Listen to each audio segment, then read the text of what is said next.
In the world of One Piece, a single change in the tapestry of fate can unravel the entire narrative we know. What if Monkey D. Luffy, the rubber-bodied pirate destined to become king of the pirates, had never been born in the peaceful East Blue? What if instead his first breath had been drawn in the closed borders of Wano country, the land of samurai? The moment young Luffy stands atop the execution platform in Marineford, facing down three admirals with nothing but his will and rubber abilities, Admiral Akainu looks at him with burning hatred. "You carry the blood of the most dangerous criminal in the world," he snarls. But in our timeline, that blood, the blood of Monkey D. Dragon, flows through a warrior formed not by the carefree breezes of Dawn Island, but by the harsh realities of a nation under the iron grip of tyranny. In the original timeline, Luffy grows up in Windmill Village under the watchful eye of Makino and Mayor Whoop Slap. He meets the red-haired pirate Shanks, who inspires his dream and gives him the straw hat that becomes his signature. He trains with his brothers Ace and Sabo, developing bonds that shape his understanding of freedom and brotherhood. But in this alternate world, Luffy is born to a family of resistance fighters in Wano. His birth is not celebrated but hidden. For in Wano, under the cruel regime of Kaido and Orochi, any child with the potential to upset the balance of power is a threat. Here, freedom is not an abstract concept or a romantic dream. It is the most precious and scarce resource. East Blue is a sea of possibilities, where a boy can dream of setting sail and conquering the Grand Line. Wano is a prison of tradition, where the outside world exists only in forbidden tales and smuggled news. The sea that surrounds Wano does not invite adventure. It is a wall enforced by whirlpools and the watchful eyes of beast pirates. Power only exists to dominate others, Kaido would proclaim from atop Onigashima. In East Blue, young Luffy learns that power exists to protect friends and follow dreams. But in Wano, young Luffy would learn that power is the difference between life and death, freedom and enslavement. The Gomu Gomu no Mi, the devil fruit that grants Luffy his rubber powers, arrives in East Blue by chance on Shanks' ship. But in this new timeline, how does it find its way to Wano? Perhaps it arrives hidden in a shipment of weapons for the resistance, or as a curiosity in Orochi's collection of treasures. The fruit that in one world is eaten on a childish whim, becomes in another a deliberate weapon against oppression. Under the shadows of Wano's cherry blossoms, young Luffy watches as dissenters are executed in the flower capital. He sees his people stripped of their dignity, their samurai swords confiscated, their spirits broken under the weight of industrial pollution and forced labor. This is not the world of adventure stories told by red-haired Shanks. This is the grim reality of a nation that has forgotten how to hope. And yet, even in this world, something about Luffy remains unchanged. There is a fire in his eyes that no amount of suffering can extinguish. There is a laugh that bubbles up from his chest even in the darkest moments. There is a will that cannot be broken. "I'm gonna be king of the pirates," young Luffy shouts in the original timeline, raising his fist to the sky. "I'm gonna free Wano," young Luffy of our alternate timeline might declare instead, his voice a whisper among the bamboo groves where rebels gather. Two different dreams born from two different worlds, but both carrying the same indomitable spirit. The fate of the world hinges on this divergence. Without Luffy in East Blue, who saves Zoro from execution, who liberates Nami's village from Arlong, who gives Usopp the courage to become a brave warrior of the sea, who inspires Sanji to search for all blue. Without the Straw Hat Pirates forming in East Blue, how does the balance of the three great powers shift? And in Wano, with Luffy growing up under the shadow of Kaido's rule, how soon does the revolution begin? Does the will of D manifest differently in a land cut off from the world?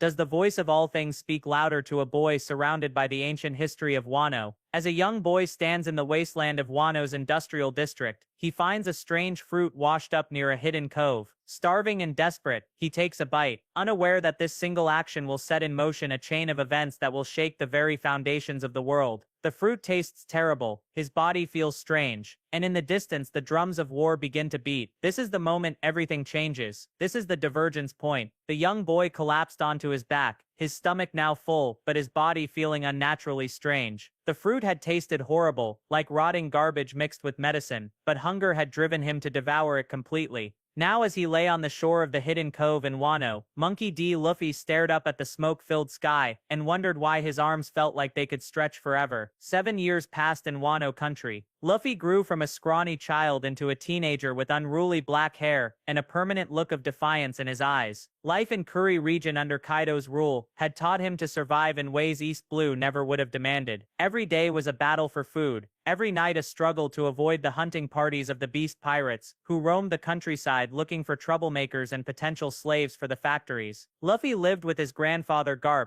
who had smuggled himself into Wano years ago to protect his grandson after Dragon had been discovered and forced to flee. Unlike the carefree training in the forests of Dawn Island, Garp trained Luffy with brutal efficiency in the bamboo forests of Wano. There was no time for childhood games when survival demanded strength. Your father fights for freedom on the outside, Garp would tell him during rare moments of rest, but you might need to fight for freedom from within. By age 14, Luffy had mastered his rubber abilities in secret. While the children of nobility learned the way of the sword in the flower capital, Luffy developed techniques that utilized his stretching limbs with devastating effect. Gum Gum Pistol, Gum Gum Bazooka, Gum Gum Rocket, each move refined not for adventures on the high seas, but for the inevitable day when he would stand against the tyrants of Wano. One sweltering summer day, as Luffy helped smuggle medicine to a village suffering under Orochi's neglect, he witnessed something that would change his path forever. In the village square, a group of starving citizens had dared to protest their conditions. The response from the beast pirates was swift and merciless. "Let this be a lesson," announced a grinning headliner, one of Kaido's trusted officers. "Those who defy the rule of our great shogun forfeit their lives." As swords rose and fell, as blood stained the dirt and cries filled the air, something snapped inside Luffy. The rubber boy who had spent years hiding his abilities felt a rage build within him that no training with Garp had prepared him for. "Stop." The word tore from his throat before he could consider the consequences. All eyes turned to the scrawny teenager standing at the edge of the crowd, fists clenched and body trembling with fury. "Who dares interrupt justice?" The headliner turned, his smile transforming into a sneer as he assessed the boy. "Another volunteer for execution." Luffy stepped forward. In that moment, he faced the choice that would forever alter his destiny. In the original timeline, Luffy chose the path of piracy, of adventure, of finding One Piece and becoming Pirate King. But here in the blood-soaked dirt of a Wano village, his choice was different. "I am Monkey D. Luffy," he declared, his voice carrying across the suddenly silent square, "and I will defeat Kaido and free Wano." Laughter erupted from the beast pirates. The headliner approached, sword drawn, bold words from a dead boy. The sword swung down toward Luffy's head, but where steel should have met flesh, it passed through empty air. Luffy had disappeared from view, only to reappear above the headliner, his arms stretched impossibly far behind him. Gum Gum Pistol, the fist connected with shocking force, sending the headliner crashing through a nearby building. The laughter died instantly as the beast pirates stared in disbelief.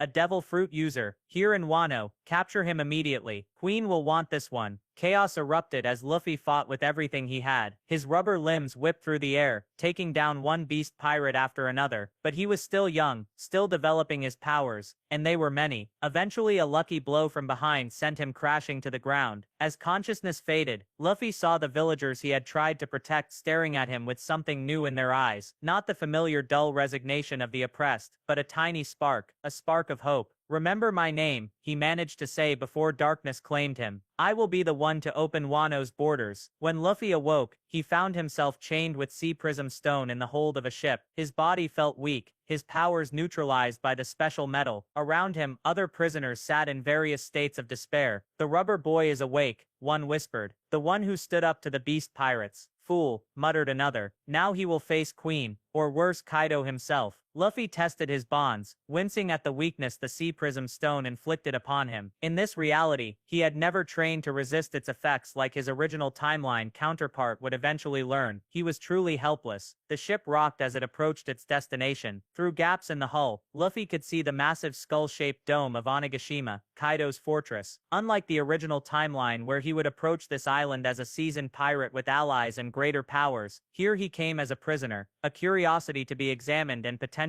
broken. Guards came for him, dragging him roughly from the hold and up onto the deck. The wind whipped his hair as he got his first close view of Onigashima, the Skull Island where the beast pirates made their home. In the distance loomed the massive form of Kaido's castle, and somewhere within, the Emperor of the Sea himself waited. "Move it, boy." A guard shoved him forward. "Queen wants to see what you can do before Kaido decides your fate." As Luffy was marched toward the fortress, a strange calm settled over him. This was not how he had planned to confront Kaido. This was not how the hero of Wano should make his entrance. And yet, was there not something fitting about facing the tyrant directly, rather than spending years gathering strength elsewhere as his original counterpart would have done? The massive doors of Kaido's fortress swung open. Inside, raucous laughter and drunken shouting echoed through cavernous halls. This was the heart of oppression in Wano, the center of the web that trapped an entire nation. A huge figure appeared in the shadows ahead, blocking the path forward. Queen, one of Kaido's three calamities, leaned forward to examine the young prisoner. So this is the rubber boy causing trouble in Curry. Queen chuckled, his massive body shaking. Kaido will be very interested in this one. We haven't had a promising devil fruit user in some time.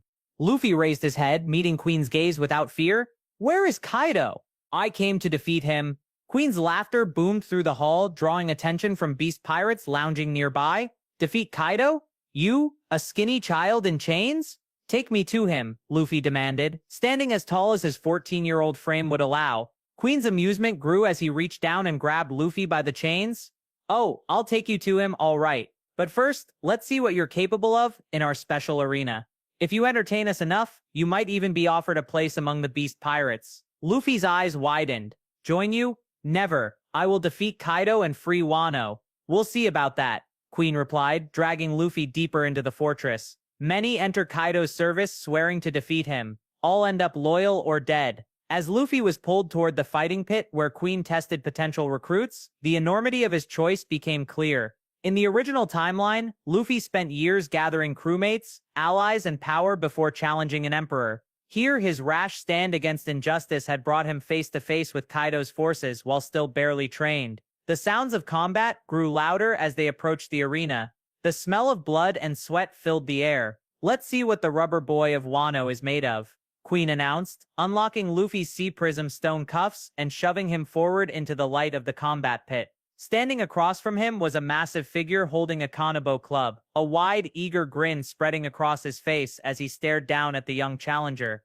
So you're the one who promised to defeat me and free Wano. It was Kaido himself. The fighting pit fell silent as Kaido towered over the young Luffy. The Emperor of the Sea studied the boy with curious eyes, his massive Kanabo resting casually on one shoulder. You have courage, boy, Kaido said, his voice rumbling like distant thunder. But courage alone is worthless against power. Luffy stood his ground, fists clenched at his sides. The sea prism stone cuffs had been removed, and he could feel his strength returning. But facing Kaido now, he realized the vast gulf between them. This was not a headliner or even Queen. This was one of the four emperors, a man said to be unkillable. I will defeat you, Luffy declared, his voice steady despite the fear gripping his heart. I will free Wano from your tyranny. Kaido laughed, the sound shaking the very foundations of Onigashima. Show me what you can do then. Show me this power that dares to challenge an emperor. Without warning, Kaido swung his Kanabo. The massive club moved with impossible speed for its size, aiming directly for Luffy's head. In the original timeline, a much older and more experienced Luffy would have dodged this with observation haki. Here, the young Luffy had only his instincts and rubber body. Gum gum balloon. Luffy inhaled sharply, expanding his rubber body to absorb the impact. The Kanabo struck with devastating force. Even with his rubber cushioning, Luffy felt bones crack as he was sent flying across the arena, crashing into the far wall. Beast pirates roared with laughter at the one-sided display. Disappointing, Kaido muttered, turning away. Just another weakling with big words. But the Emperor paused when he heard movement from the rubble. Luffy was standing again, blood streaming from his head, one arm hanging awkwardly at his side. I'm not finished. Luffy gasped, staggering forward. I will never surrender to you. Kaido turned back, genuine interest flickering in his eyes. Most would stay down after that. You have something rare, boy. Not power, not yet, but the spirit that could one day become power. Luffy launched himself forward, arms stretching behind him. Gum gum pistol. His fist shot forward with all his might, aimed directly at Kaido's face. The Emperor didn't bother to dodge. The blow landed squarely, and for a moment the audience fell silent in shock. But Kaido didn't flinch, didn't move, didn't even blink as Luffy's most powerful attack struck him directly. Rubber, Kaido mused, grabbing Luffy's still extended arm. An interesting ability, not one of the most powerful devil fruits, but versatile in the right hands. With a casual flick, Kaido slammed Luffy into the ground, creating a crater in the arena floor. This time, Luffy couldn't rise immediately. His body, still young and undeveloped compared to his original timeline self, had reached its limit. Kaido loomed over him, Kanabo raised for a finishing blow. The beast pirates cheered, eager to see the upstart crushed. But instead of bringing the weapon down, Kaido lowered it.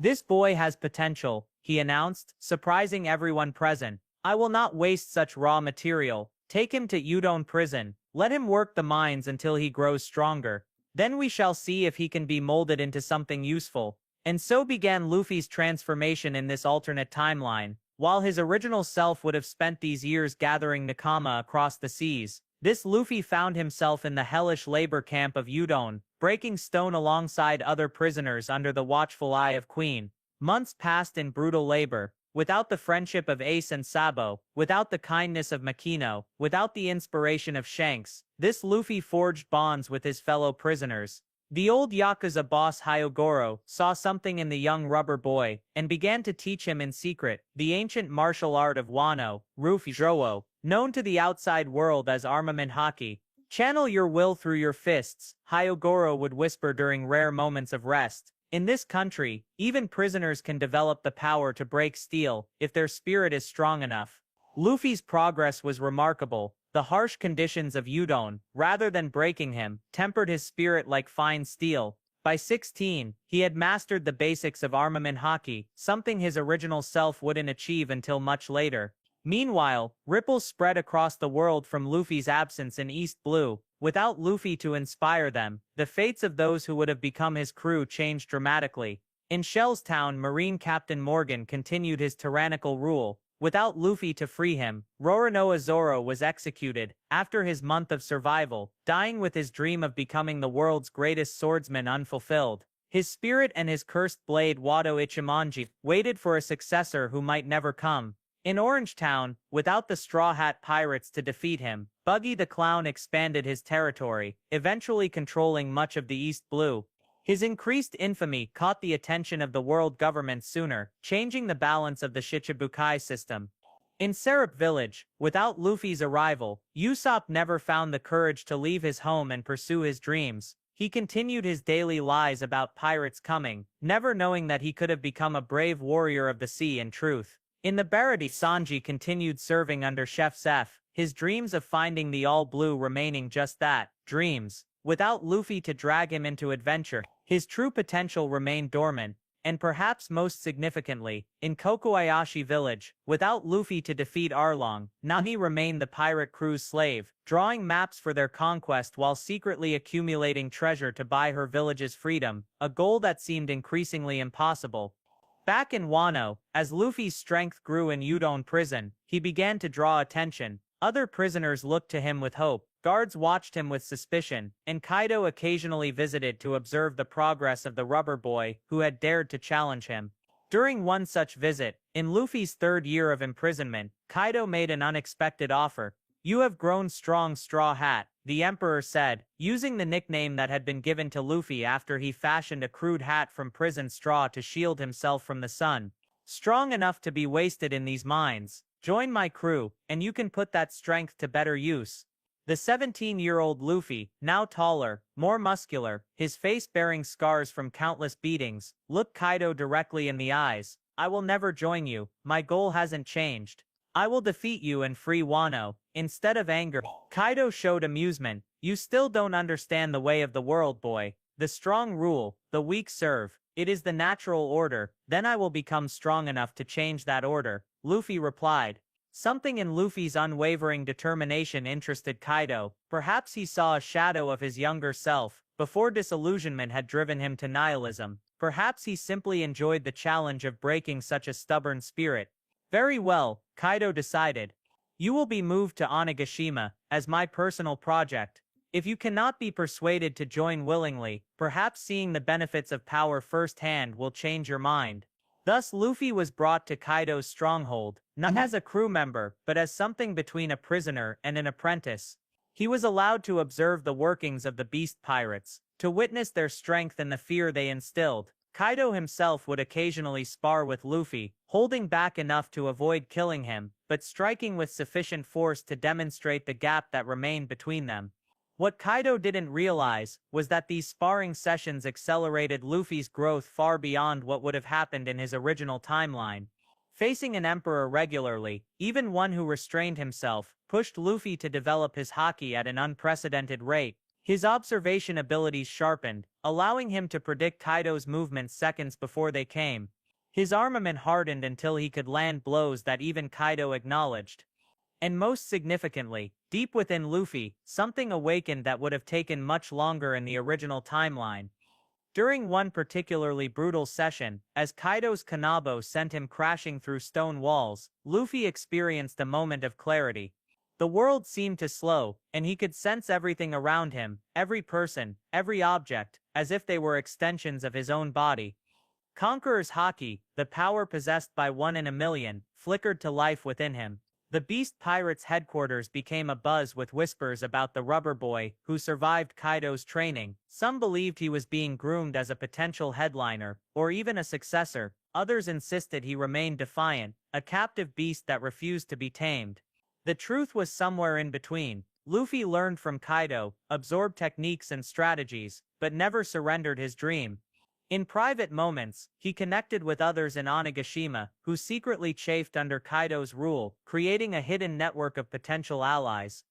One such ally was Yamcha, Kaido's own child who idolized Kazuki Oden and dreamed of opening Wano's borders.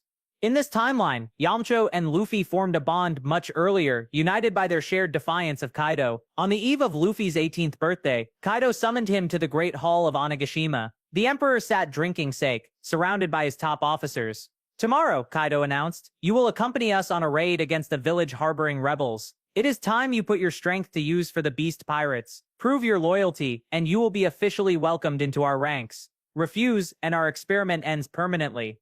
The hall fell silent as all eyes turned to Luffy. 4 years had transformed him from a scrawny boy into a powerful young man.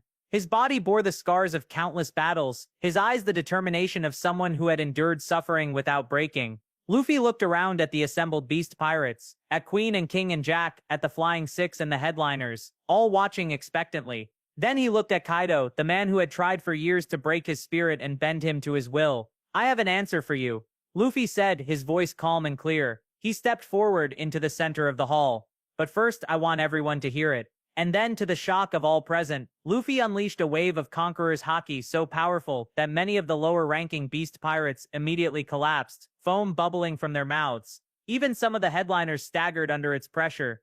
"I am Monkey D. Luffy," he declared, standing tall amidst the chaos he had created, "and I will never serve you. Tomorrow, I don't join your raid. Tomorrow, I begin the liberation of Wano country." Silence fell over the Great Hall of Onigashima as the last echoes of Luffy's declaration faded. Those Beast Pirates, still conscious, stared in shock at the young man who had just unleashed Conqueror's Haki powerful enough to fell their comrades. Kaido himself remained seated, sake cup in hand, his expression unreadable. Then, slowly, a grin spread across the Emperor's face. "So the cub shows his fangs at last," Kaido said, rising to his full, towering height. "After 4 years of watching, waiting, and learning, you choose open rebellion." Luffy stood his ground, fists clenched at his sides. Around him, the fallen Beast Pirates began to stir, those strong enough to resist his Haki regaining consciousness. "I never hid my intentions," Luffy replied. "From the first day I told you I would defeat you and free Wano." Queen stepped forward, his massive bulk quivering with rage. "Lord Kaido, allow me to crush this ingrate. After all we taught him, all the mercy you showed, this is how he repays us." But Kaido raised a hand, stopping Queen in his tracks. "No, the boy has earned the right to face me directly." His eyes locked onto Luffy with predatory intensity. "Tomorrow at dawn, on the Skull Dome, we will settle this once and for all. If you defeat me, Wano is yours to free. If I defeat you, your broken body will serve as a reminder to all who dare challenge an emperor." Before anyone could react further, the ceiling exploded inward in a shower of debris. Through the newly created hole dropped several figures, landing in strategic positions around Luffy. "Sorry to crash the party," said Yamcha, Kaido's own child, twirling a massive kanabo similar to Kaido's own. "But we couldn't let you have all the fun, Luffy." Beside Yamcha stood Hidogordo the Flower, the Yakuza boss who had taught Luffy Reduo in Udon prison. And with them were several samurai wearing the crest of the Kazuki clan, members of the resistance who had infiltrated Onigashima for this moment. "The plan was for tomorrow," Luffy said, giving Yamcha an exasperated look. Yamcha grinned back. "Plans change. When you unleashed that Haki, we knew it was time." "Interesting," Kaido said, his eyes narrowing at the sight of his child standing beside Luffy. "So this conspiracy runs deeper than I thought. Even my own blood betrays me." "I was never yours to begin with," Yamcha shot back. "I have always been Kazuki Oden in my heart." Kaido's expression darkened. "Kazuki Oden died 20 years ago. boiled alive for his defiance. A fitting end for all traitors. Chaos erupted as beast pirates surged forward to attack the intruders. The samurai met them with drawn blades, while Haidogoro moved with surprising speed for his age, his Ruo-enhanced strikes sending younger opponents flying. Amidst the melee, Luffy and Yamcha fought side by side, clearing a path toward Kaido. "We need to get out of here," Yamcha shouted over the din of battle. "The rest of the alliance is waiting at the harbor." This was just an extraction, but Luffy shook his head, his eyes never leaving Kaido. "No, it ends tonight. 4 years I've waited, trained and prepared for this moment." "Luffy, you're strong, but you're not ready," Yamcha argued. "Even in the prophecy, it said you would need allies to defeat my father." "I have allies," Luffy replied. "You, Haidogoro, the samurai, all of you fought beside me. But this fight, the final one, has to be mine." Meanwhile, across the seas, that would have felt Luffy's influence in the original timeline, other battles were being fought. In Arabasta, without the Straw Hats' intervention, civil war had torn the Desert Kingdom apart. Crocodile's Baroque works had succeeded in overthrowing King Cobra, establishing a puppet government that funneled resources to the world government. In Water 7, the Galley Lot Company continued building ships without ever meeting the legendary crew that would have commissioned the Thousand Sunny. Rob Lucci and CP9 operated in the shadows, never exposed by the rubber captain who should have defeated them. And in Impel Down, Port Guest Ace awaited execution, but this time, there would be no rubber brother attempting a desperate rescue. Without Luffy's interference, the world was moving inexorably toward the War of the Best, but with a vastly different cast of characters poised to fight. Back in Onigashima, the battle had spread throughout the Skull Fortress. Beast pirates clashed with resistance fighters who had been smuggled in over weeks, but the center of the storm remained in the Great Hall, where Luffy now faced Kaido one-on-one.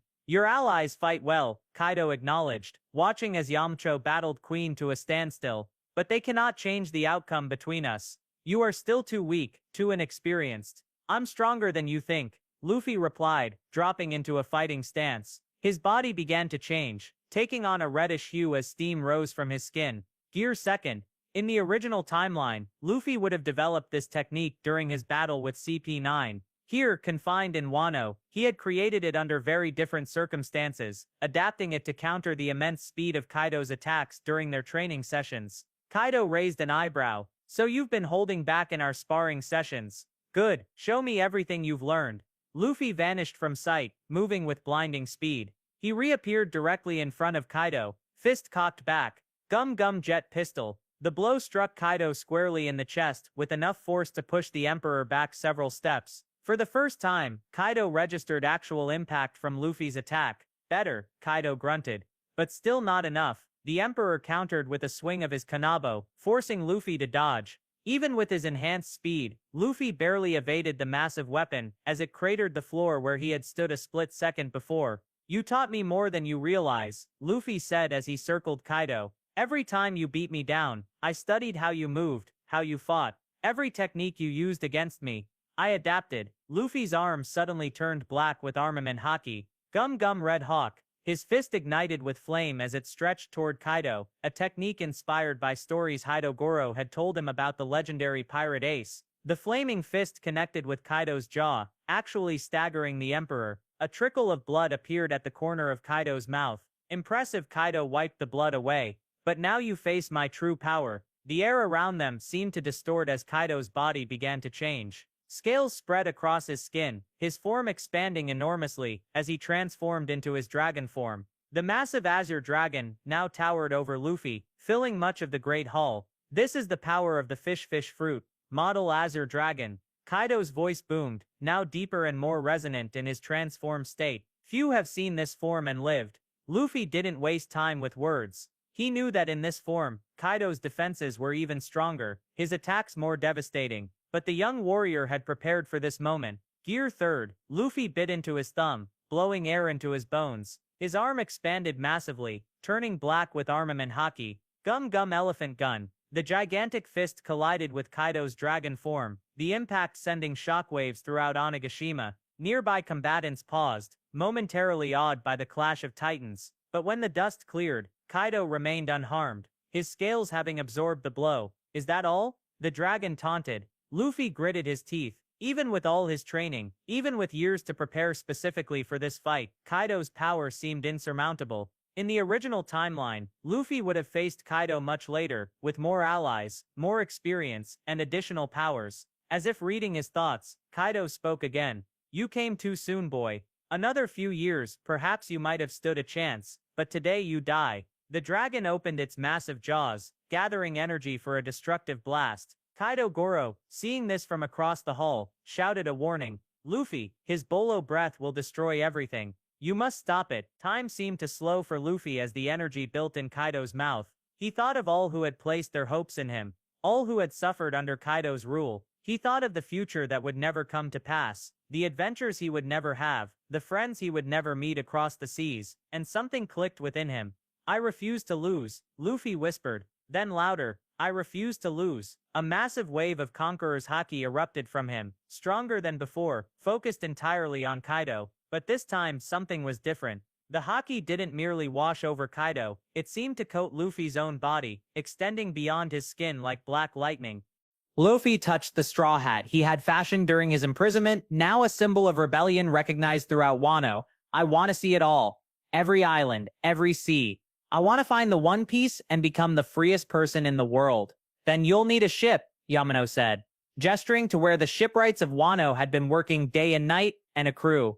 Before them floated a vessel unlike any in the original timeline, built with Wano's advanced shipwright techniques. It combined elements of a traditional pirate ship with the aesthetic of Wano, where the Thousand Sunny would have had a lion figurehead. This ship featured a roaring tiger, symbol of the revolution that had freed the country. The Tiger King, Luffy murmured, admiring the ship.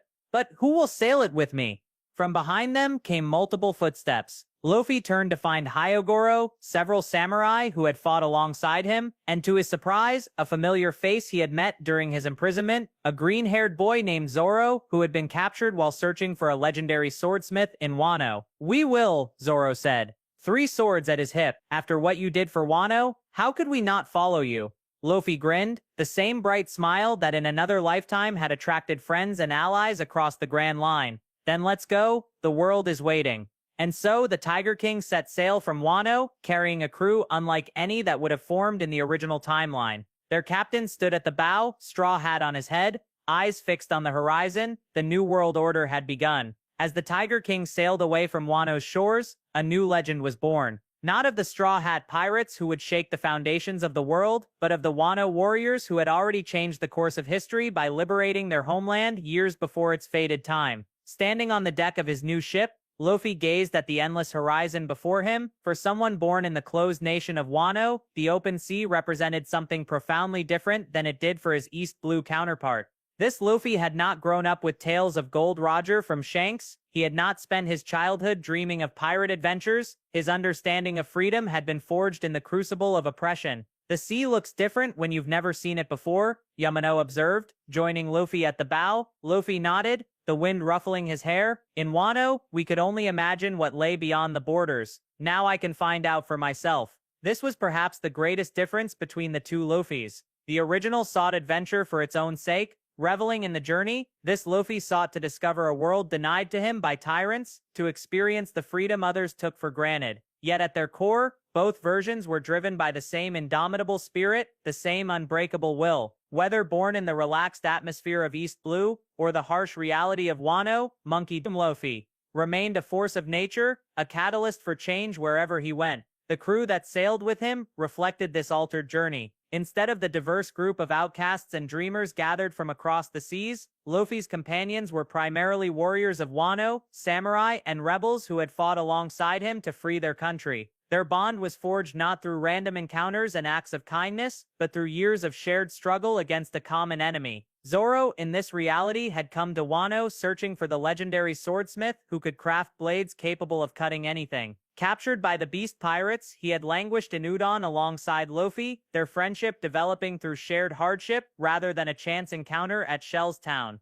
Yet his dream remained the same, to become the greatest swordsman in the world. What does this tell us about the nature of dreams? They persist across timelines, manifesting differently but driving their bearers towards similar destinations. Zoro would always seek the path of the sword, Luffy would always pursue ultimate freedom, some destinies transcend circumstance. But what of those not fortunate enough to cross paths with this alternate Luffy? Nami remained under Arlong's thumb, her cartography skills serving his ambitions rather than mapping a journey toward the One Piece. Usopp never found the courage to leave Syrup Village. Sanji continued to cook at the Baratie, his dream of finding the All-Blue just that, a dream. This raises profound questions about the nature of potential and the role of catalysts in our lives. How many dreams lie dormant, waiting for the right person to awaken them? How many heroes remain ordinary because the extraordinary never entered their world? Yet this alternate timeline suggests another possibility, that true potential cannot be permanently suppressed. For even without meeting Luffy, Zoro found his way to Wano, still in pursuit of his dream. And who is to say that someday on their journey, the Tiger King might not anchor at Orangetown, or visit the Baratie, or pass by a certain Sniper Island? Perhaps the most significant philosophical difference between the timelines lies in Luffy's relationship with power. In the original storyline, Luffy gains power to protect his friends and pursue his adventures. In this alternate world, he develops power specifically to overthrow tyranny. One Luffy fights for the freedom to do what he wants. The other fights for the freedom of all. This distinction shapes everything about his journey.